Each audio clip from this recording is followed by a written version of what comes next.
Okay, so here we have the original matrix that we started with in the first video, and then this was the inverse that we found.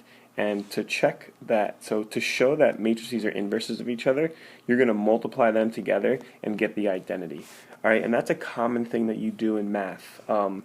When you add something, so let's say you have 3, the additive inverse to adding 3 would be adding the opposite, adding -3.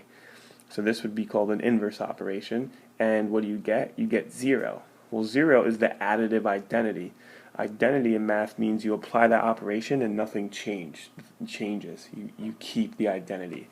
So with multiplication, if you had like 4 and you wanted to get rid of like a 4 and a 4x, like what would you do? You would divide by 4 or multiply by 1/4. And 1/4 times 4 would just give us 1x. 1 is the multiplicative identity because 1 times anything is itself. So same thing with matrices. You do the inverse to get the identity, and you apply the identity to keep the matrix the same. Now this is the multiplicative identity, not the additive identity, which means if you multiply any matrix by this, it's going to stay the same.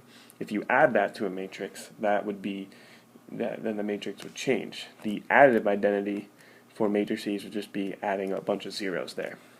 Okay, so we multiply these matrices together. If you want to pause and go over matrix multiplication here, you can, and you see that that simplifies to the identity matrix.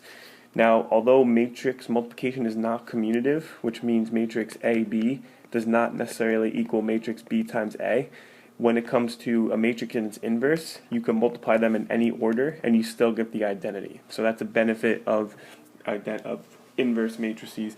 The order in which you multiply them doesn't matter. You'll always get the identity. So let's try an example where I walk you through it down here. So show that this matrix, I know the parentheses look weird, but it's the same thing as like a matrix like this. Show that that matrix is the inverse of this matrix.